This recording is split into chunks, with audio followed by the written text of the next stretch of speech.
In Scotland, one of two clubs tends to dominate, either Celtic or Rangers. In fact, in the last 40 years, nobody else has even won the league title, and the gap between the top two and everybody else is massive. Yet one team that's been in the conversation, at least in recent years, is Hearts. Now, Hearts haven't won the league title since the 1960s, but in recent years, they've given it a good go, finishing third in 2023 and the same position in 2021, but this year, it hasn't quite gone to plan. They struggled for form at the start of the season and found themselves falling towards the bottom of the table, and whilst they have started to pick it up, they're still a long way off the league leaders, and it looks like nobody's going to be affecting the dominance of Celtic and Rangers in the next few years. But I'm going to try and change that, because today I'll be stepping in as Hearts manager, giving myself 5 years to do the unthinkable, dislodge Celtic and Rangers at the top of the league, and maybe even try for a European trophy. And that's going to be a huge challenge with Hearts, a club that, like I say, haven't won the league title since the 60s, and outside of that, have a few Scottish Cups in recent years, but that's about it. In fact, in the last decade, the club's been relegated twice, so that's probably more likely than us winning the league, especially when you see who our best players are. Because according to Football Manager, our star man is 41-year-old keeper Craig Gordon. Attacking midfielder Blair Spittle also looks pretty good, but isn't exactly world class. So we'll be looking to our talisman Lawrence Shankland to guide us to victory. And in all my other rebuilds, this is now where I'd go, but there's lots of great young players coming through that we can build around.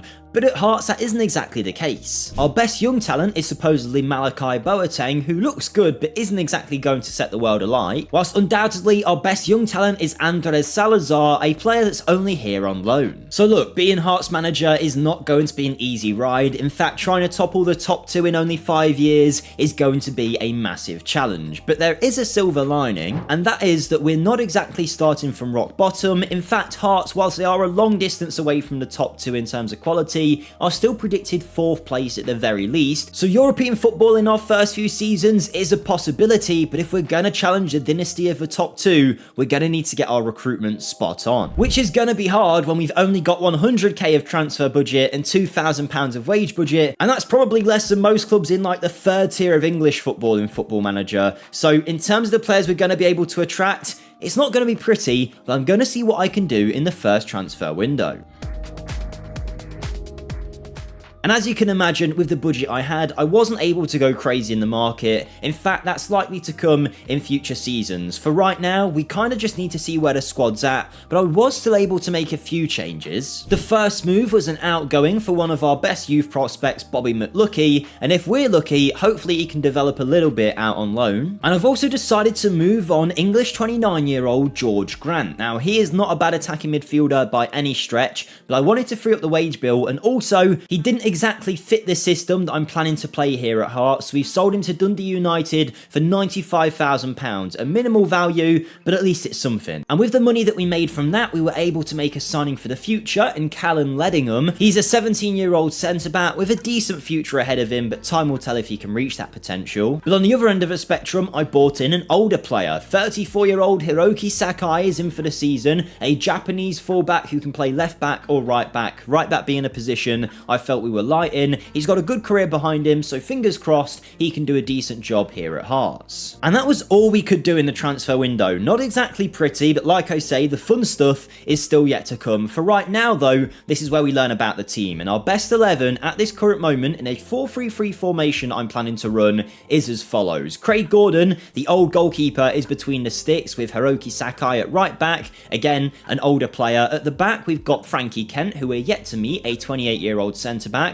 alongside Stephen Kingsley, who is 30, again another one on the older side really. Now Salazar, who we've also seen, is a very good left back, 21 years of age, but is only here on loan with no option for the future. We then have Cameron Devlin at the base of our midfield, a 26-year-old Australian international, looks to be a good player, alongside Benny Beningame, who is a former Everton player if I remember correct. Yes, he is, who's been at Hearts for a few years now and hopefully can be a really good player in our midfield. Alongside him is Sander Kartum, a Norwegian 28-year-old attacking midfielder. And then we move into our front three, where Alan Forrest starts at right wing, a 27-year-old Scot, alongside Barry McKay, a 29-year-old international, with Lawrence Shankland up front. Again though, it's not a really good team, to be honest with you, and there's not much youth in there either, which doesn't bode well for the future. So we set ourselves a massive challenge here at Hearts. This team has to go from pretty average Scottish level team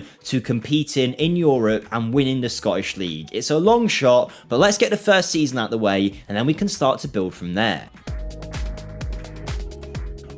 Now, at the start of this season, we were predicted a 4th place finish, and that's where the board wanted us to finish as well.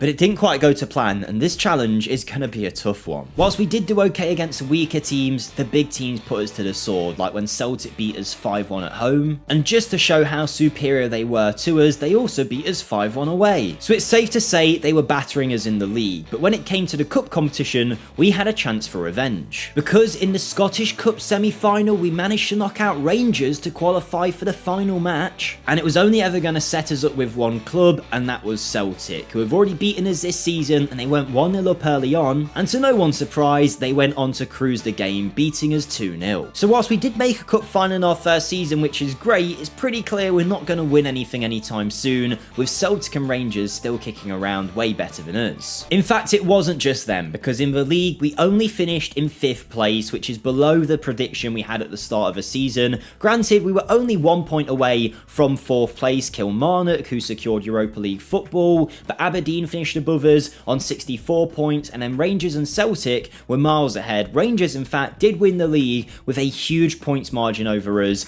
They had 94 points, we had 55, and that just shows you the gap we need to make up. Now, there is a positive in the fact that Lawrence Shankland was the top goal scorer in the league this season with 20 league goals. That's obviously something we can take forward, but that maybe was the only thing we could really take from this season, because nobody else was really great. I mean, Sander Khartoum, I should give him some credit. He was pretty good for us this season, but outside of those, there were no real exceptional performers. McKay did well, scoring 11, but his play wasn't great. Sakai did pretty good, but he's only here for this season and then he's moving on, so we can't exactly take loads from this season, but we do go into next season with a pretty big budget. £8 million, in fact, is a massive difference from season 1, and there's a reason for it, because we did actually play European football this year, and we didn't do terribly. We won 2 games in our Europa League group at home against Malmo and Braga, and we did draw away to Braga too, but we eventually got knocked down into the Conference League, and there we got a pretty harsh draw in Lyon and were knocked out instantly. But that did at least make us some money, and that means that we can make some signings in season 2. Now, I don't want to go overboard. We're not really going to be able to attract much talent to Hearts just yet, but hopefully with the right recruitment, we can make this team a force.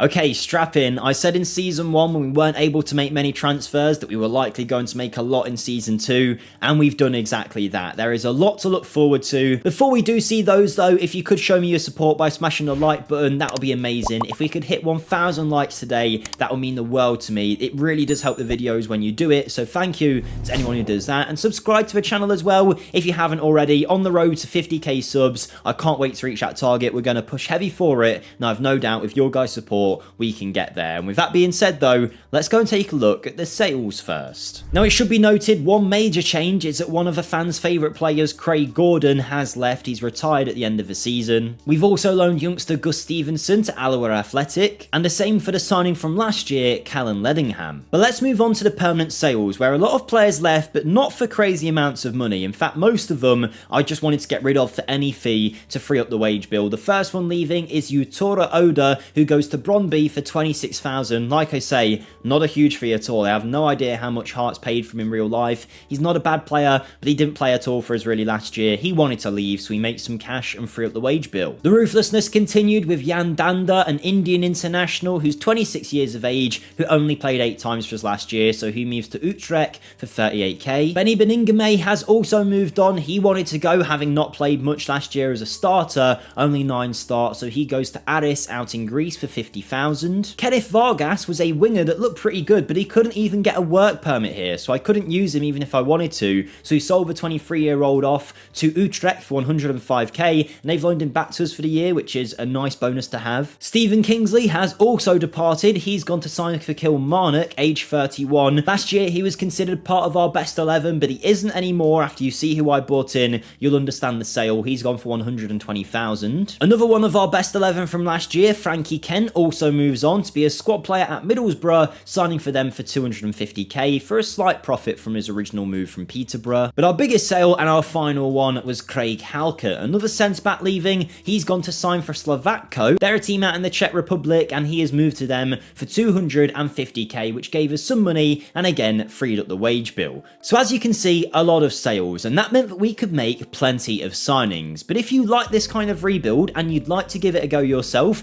did you know the save files from these rebuilds are available over on my Patreon, which you can find linked in the description. Over there you can support me as a creator, which at this current time with the whole FM25 delay, it really does help, I'll be perfectly honest with you. So a massive thank you to all of those patrons. But yes, not only do you support me, which is obviously great, but in return I do give you access to the save files from every rebuild that we've ever done on the channel, season 1 through to 5, so you can have a go at these rebuilds yourself. You also get the tactic from that. You can vote for what rebuild you want to see next over on the Patreon. This won a poll on Patreon. You can suggest your ideas over there. It goes into a vote, and then whatever wins is our rebuild for the week. So if you want to have your impact, if you want to have your influence, that's the place to do it. On top of that, you can watch the rebuilds early. They go up on the Patreon ad-free, earlier viewing for you guys to watch over there. But yeah, just a massive thank you. I know I'm doing a lot of plugs here, but I'll be honest, it really does help at this kind of time. So a huge thank you for all of the support throughout all of FM24 so far. A big thanks to the Patreon guys as well. But let's get into the transfers. And I'll try and move through these pretty quickly because there is a lot of them. Firstly, a new free signing in goal. Eddie Beach comes to be a backup, having been let go by Chelsea. A real coup for the club, I think, is signing George Edmondson to improve our centre-back position. A 27-year-old formerly of Middlesbrough and Ipswich. He's been playing Championship, League One football in the last few years, and I think at this level is a very good player. Hector Ciprianu is our next player, an international for Cyprus. He's a 24-year-old that we picked up as a free agent, having been let go by Peterborough, where he played regularly in League One. So if he's good enough for that level, he should be good enough for Hearts right now. One of my favourite signings of this window was getting Ivorian 24-year-old Jonathan Panzo into the team, a centre-back and left-back option. He is signed for us on a free deal, having left Nottingham Forest. He's also been a Chelsea player, Monaco player in the past. Clearly a good talent to get for free, I think is a great move. But our new starting goalkeeper to replace Craig Gordon is the former Arsenal man Carl Jacob Hein. The Estonian international is 23 years of age, and we've picked him up after he's been let go by Arsenal. He's played for Reading. He was also at Valladolid but did not play in La Liga. But apparently, according to our scouts, he should be pretty decent for us. A player that I really thought would be rated higher though is Brandon Williams, the former Manchester United player we've picked up on a pretty small contract for the player that he is. But you look at his attributes and he doesn't look great, and in fact the fact he only wanted to be a squad player kind of shows he's not actually at this level. In fact, our scouts think he's good enough for the second tier of Scotland. So it's a pretty big fall off for Brandon Williams, who did play a lot of football for Norwich in the Prem, has played some fair amount of football for Man U as well. Don't quite know what's happened to him, but you know what? He's good cover for left back and right back, but he's not as good as I thought he would be. I've picked up a 34-year-old James Forrest as well to give us some extra depth on the wing. Again, another free signing, having been let go from Celtic, where he spent his whole career. But then we get on to the players I've actually spent money on, of which there's two. The first one is Andres Salazar, who we've picked up on a permanent deal after his loan last year, where he was great. We've paid £1 million for him, and it's a flat-out fee. He's not exactly the player the scouts thought he could be originally, but either way, he'll be a great player for our team. But our biggest signing is our new star centre-back, Renzo Malanca, a 22-year-old Argentinian who our scouts did very well to find out in these Chilean divisions for Huicho. Don't know if I pronounced that right at all, but he's cost us 1.8 million, formerly of the Argentinian leagues. He's not exactly world class, but he is pretty good at what we're asking him to do, and he has the potential to get better yet. So I think it's a great signing, and our team, in my opinion, is massively improved now. We've also been pretty sensible in finishing with some budget remaining. Now, the majority of our transfers were done on the free, but that means we had to convert a lot of that transfer budget into wage budget. But here is the best 11, with Carl Jacob Hein coming in as a new goalkeeper, and our whole back four is completely new also. Salazar technically here last year, but he is now permanent alongside Panzo, Malanca and Williams. We then see Devlin, Nieuwenhof and Cartum continuing a midfield of people that were here last year. And then we've got the two Forests on the wing, and then Shankland will be leading the line. I felt that was one position we didn't need to improve, that striker striker position where he was already so good for us last year, but he does have some competition this year in a youth academy product in James Wilson, an 18-year-old who we're now promoting to the first team with a lot of potential, and hopefully them two can compete well for that striker spot. But the signings we've made have clearly been good, because the game now predicts us to finish in third place on the same level as Aberdeen and Hibernian. We've got a 50-1 odds of winning the title. Celtic, though, should absolutely dominate with 1-4 title odds, and Rangers are still far better than anyone else in the league also. So it's not exactly like these signings have made us title challengers, but fingers crossed they can at least make us the best of the rest.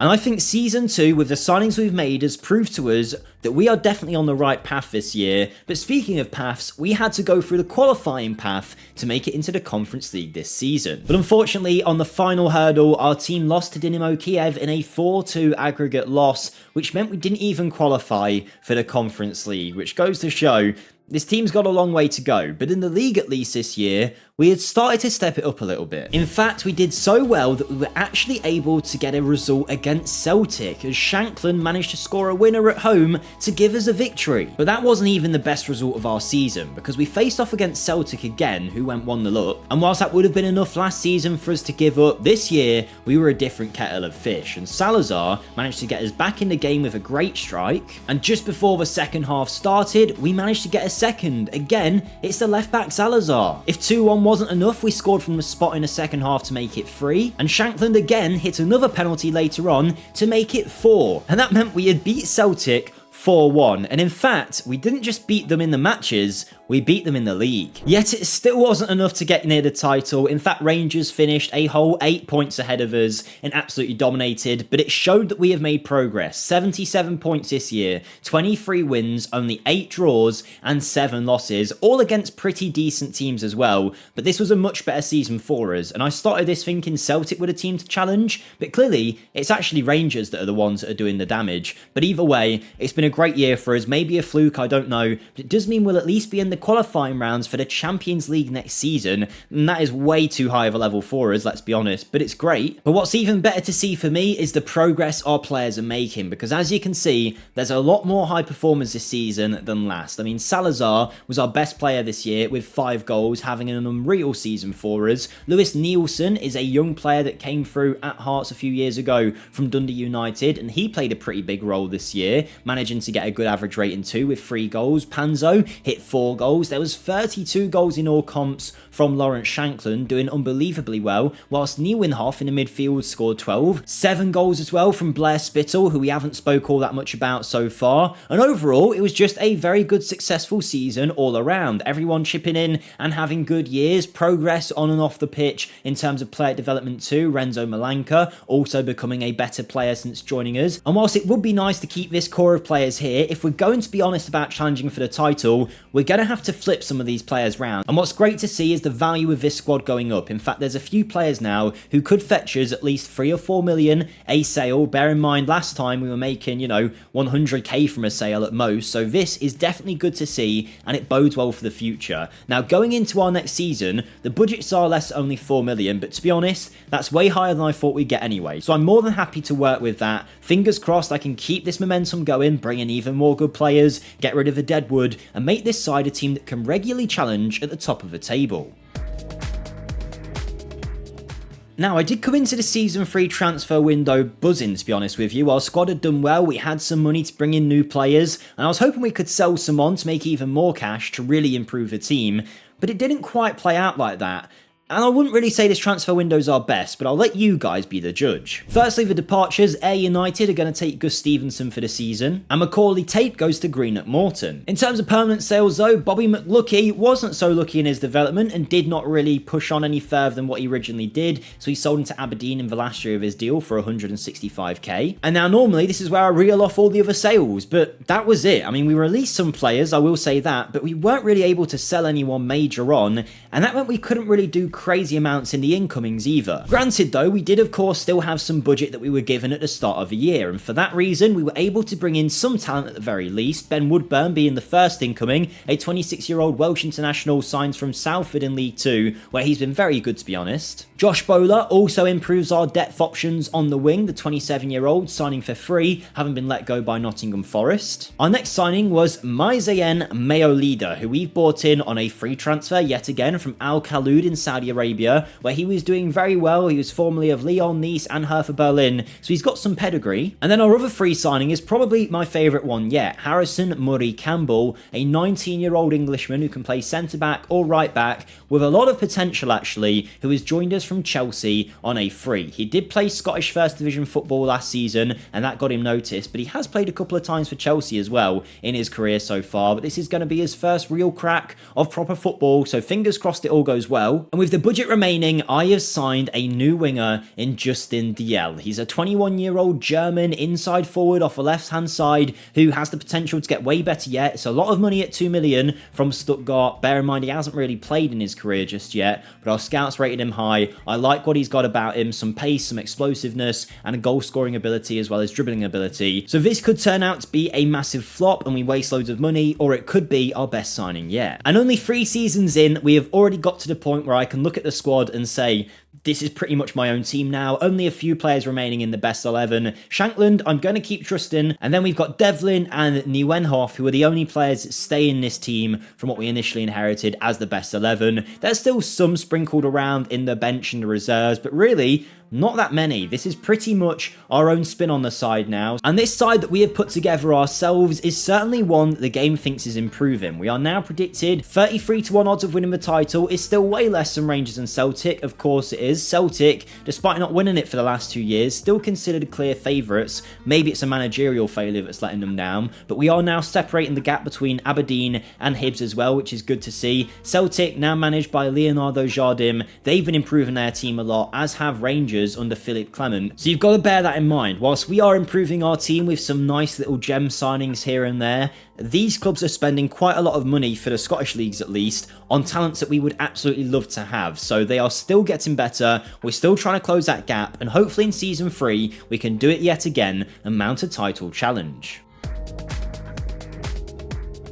And this year would have been a great experience for any Hearts fan. You might remember we were in the Champions League qualifying stages based on our position from last season, and we're of course nowhere near good enough for that. We couldn't even qualify for the Conference League last year, yet somehow we knocked out Olympiacos, knocked out Rapid Vienna, and then knocked out Club Brugge to actually make it into the Champions League proper. Now granted, after making it to the league phase, we got absolutely spanked in every game, like when Man City beat us 6-2, but hey, it's an experience to play City. Now we were down and out in this competition, but in our last game, having not picked up a point yet, we went 1-0 up in the 88th minute at Leverkusen. And just when we thought we might actually get a Champions League victory, we gave it away. In the 88th minute, Patrick Schick scored from the halfway line, and not wanting to be embarrassed by dropping points against us, Leverkusen in the 95th minute found Schick again, who managed to score. So being totally honest, it's probably one of the most embarrassing Champions League campaigns I've ever had as a manager. We lost all 8 games, finished rock bottom,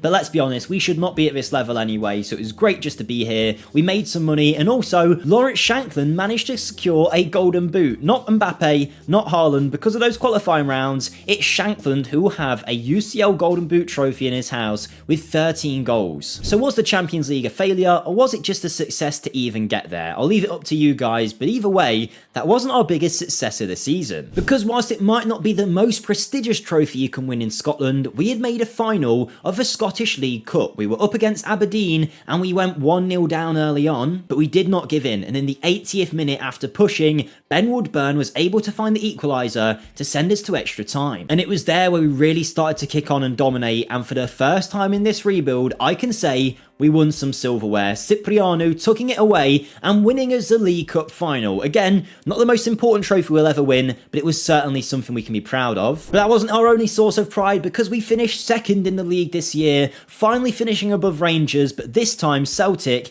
have came back with a vengeance. They've massively improved in the transfer market. Their new manager has guided them to an 85-point finish. We've improved though, that's all I'm focusing on. We are closing that gap, and Lawrence Shankland once again walks away with the golden boot. He's done very well for us so far in this rebuild. It's been a great year for us, and whilst we didn't quite win the trophy, it's enough for me that we are progressing, and that's definitely been proved on the pitch as well, where Shankland was insane with 37 goals, but not our only good player. Salazar, Cipriano and Malanka all doing well. Carl Jacob Hein developing very nicely now in the net for us. We saw Neuenhoff scoring 9. Harrison Murray Campbell had a good year as well and continues to grow in that defence. We then saw as well Justin Deal coming in with 13 goals this year. Not a bad return at all from the young German, and it bodes well for the future, particularly when you look at the finances and see we've got £9 million in the balance. The facilities are also much improved since we took over as well. We've been working on them to make them as good as possible, and now actually we've got some of the best facilities in all of Scotland, which is great to see. And we head into our penultimate season now with £4 million to spend. At this point, I think this rebuild is going very well. We've secured one bit of silverware, we're slowly progressing, and we are starting to mount a title challenge.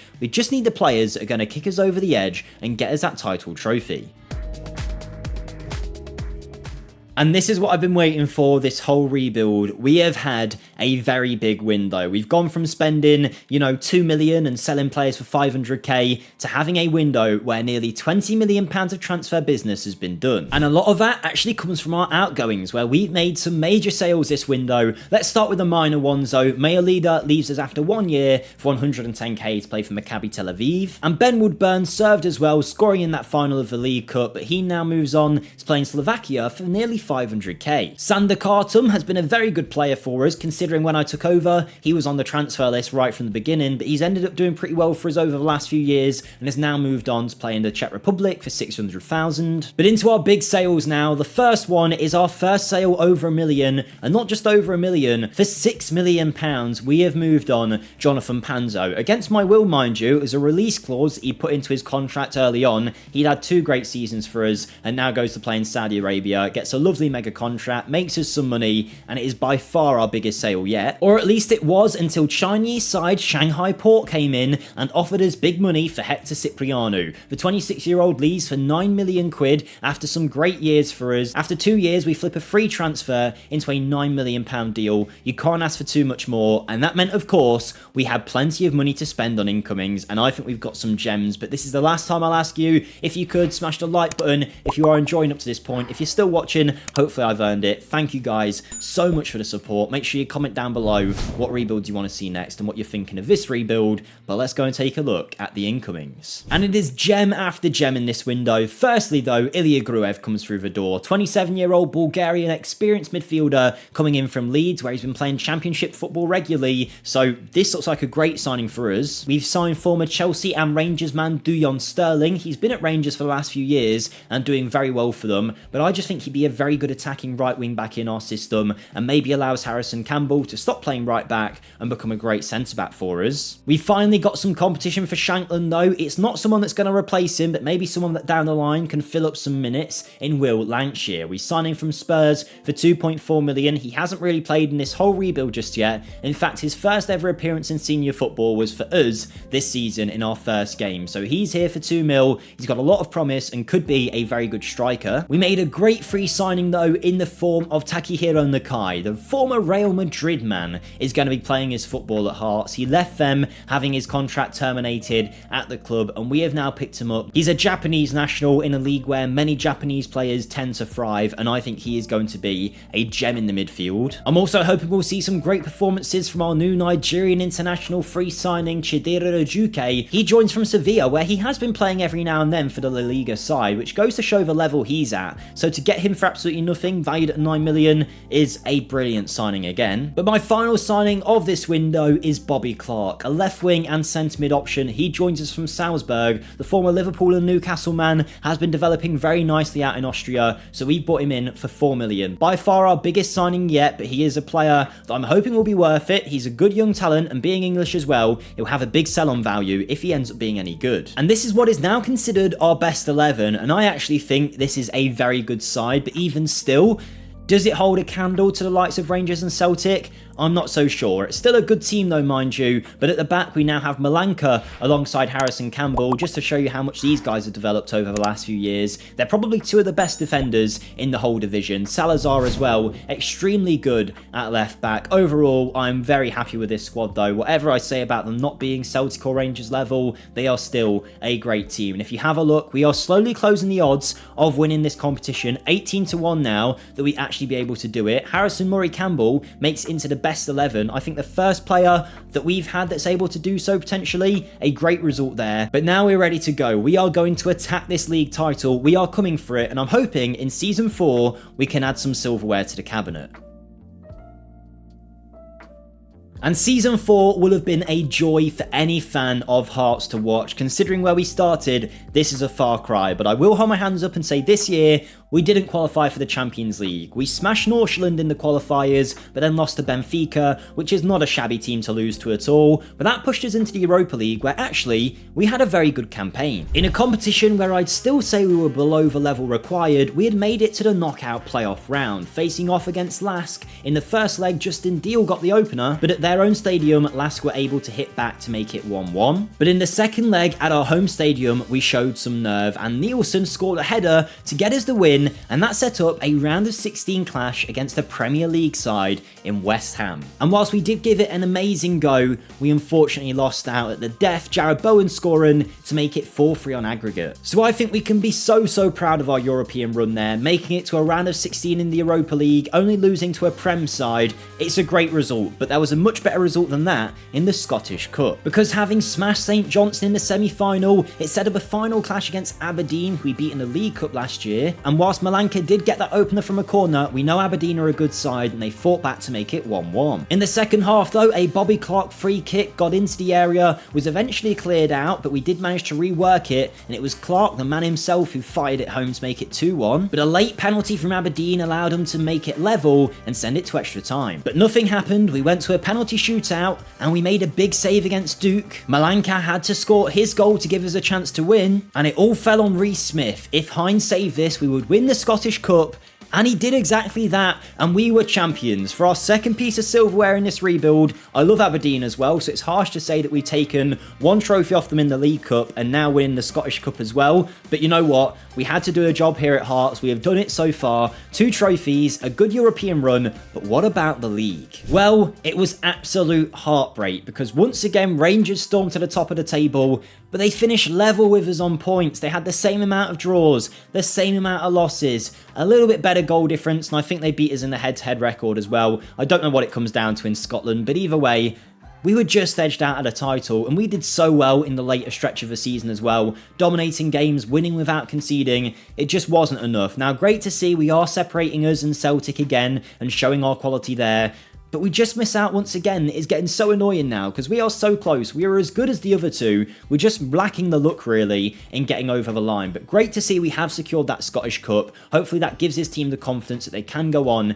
and win trophies. And it was great to see the performers this year are a lot of our young players. I mean, Justin Deal, once again, getting better and better. 17 goals this season from him. Renzo Malanka is an unbelievable defender in my eyes now. He's wanted by another club now. Harrison Murray Campbell doing great. Dujon Sterling exceptional. Josh Bowler as well. So many great performers in this team, and we didn't even get down to Shanklin with 29 goals and incomer Bobby Clark, who managed to score 14 this season. So whilst we might have missed out on the league title, I'm confident this team can give it a good go in season 5. It's our last year, of course, and if we don't achieve what I wanted, I will be gutted, but we've got £6 million to spend. The club itself is in a great position as well. Great facilities all around. We're producing lots of good young players from the academy too, due to our new great academy. And whilst we won't be able to really reap the rewards of that just yet, in the future it's going to help Hearts a lot. But right now, all focus for us is on season 5 and the transfer window.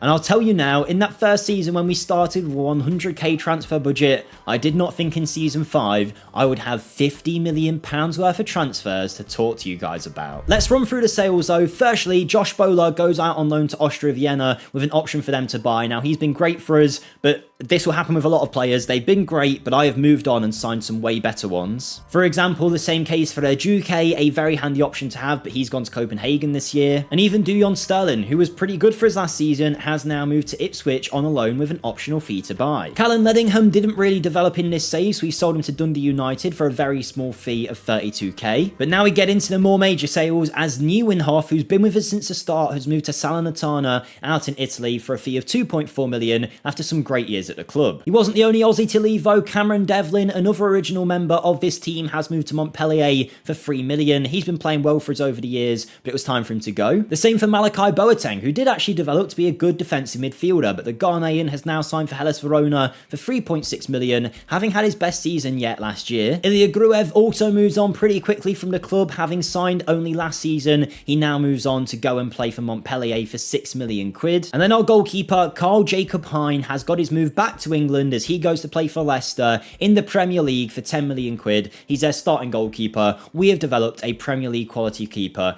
I'm very happy with that. Good luck to him. But now for the fun part, the incomings. Firstly, Leicester gave us Wanya Marçal. I say they gave us, they let him go on a free, and we have signed him as a right wing option. Nat Phillips comes in to give us some cover centre-back, which is crazy to say Nat Phillips is only a cover option for us. Viktor Dukanovic is also through the door. The former Man City man, the Montenegrin international who they signed from Hammarby, has joined on a free, and I think he is a real coup for us to have on the wings. Our new goalkeeper though is from the Czech Republic. Vitislav Jaros is his name, signing from Slovan Liberec out in the Czech Republic divisions for only 1 million quid. But now, for anyone that continues this save over on Patreon, I think you have a team here to set up a dynasty, because I'm about to run through some amazing new gens. The first one is Mariano George, an 18-year-old Argentinian for 4.5 mil from Vélez, who is bound to be an international for his country at some point. If that's not good enough for you, how about Alan Gonzalez, an 18-year-old Argentinian who is a star player already on a very small contract as well, really, for what we're getting. An unbelievable signing from Rosario Central for 4.5 million, rising to 5 mil. And I'd be happy with these guys at a Premier League club, so to say that here at Hearts is crazy. Jose Antonio Rubo, a 19-year-old Spaniard, has signed from us from second tier Deportivo La Coruña. What a spot from our scout, 7.5 million. He actually turned down Real Madrid and Barcelona,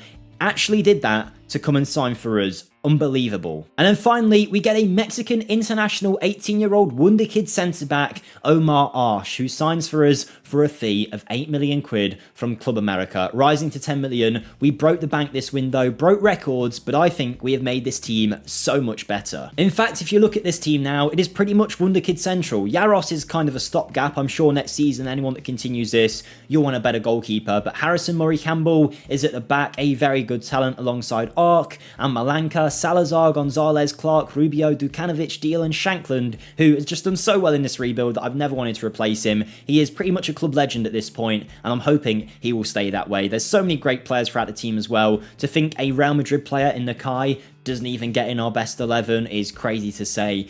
I'm delighted with the team we built here. I have yet to see the season preview, but it is the best we have had yet. 12-1 odds of winning the title. We have the best player in the league in Jose Antonio Rubio. Alan Gonzalez, also considered very good. Now, Celtic Rangers, still expected to be miles better than us, but I think this year's the one. We're going to prove everybody wrong, and we are going to take this Hearts team to the league title. I can feel it. Okay, Season 5, brace yourselves, we have so much to cover from this crazy season. Firstly, domestic trophies. The Scottish League Cup we did not win, but we made it to the final of the Scottish Cup with a chance to secure the trophy for 2 years on the trot against St Johnstone, and we absolutely smashed them. Bobby Clark, who you just saw, was able to get the first goal, but we didn't stop there. We kept the pressure going, and later on we were able to add a second goal through Harrison Murray-Campbell's strike. And whilst we would have expected to win the game, it was great to do it so comfortably. Justin Deal managed to help us get a third as Rubio found Shankland into Dukanovic. What a goal. So it was another piece of silverware in the bag, but we also did very well in Europe. Once again, it was the Europa League. We couldn't make the Champions League, but in the knockout round, we managed to beat Ludogorets, and then after that, we were in the round of 16 against Villarreal. The first leg at our stadium was a 2-2 draw, so we went away to Spain expecting a tough match, but just to show how far we came, we ended up winning the match 4-0 and we went to the quarter-final. In our way was Turkish side Besiktas, and in a tough battle across 2 legs, we managed to edge it by 1 goal, a late winner from, you guessed it, Lawrence Shankland. And that meant we were now into a semi-final of the Europa League. A crazy result for Hearts. If you put us in the Conference League, we probably win it it at this point. But the Europa League was just a little bit too much for us. We ended up losing 3-0 across 2 legs to Monaco. Fair play to them. They did a great job against us. We were unlucky, but it is what it is. And the reason I'm so accepting of that is because this year, we finally did it. On our last attempt, we won the league title, and it wasn't even our best season. Yes, we only lost 2 games, but we drew 13. 82 points is less than we've had in recent years,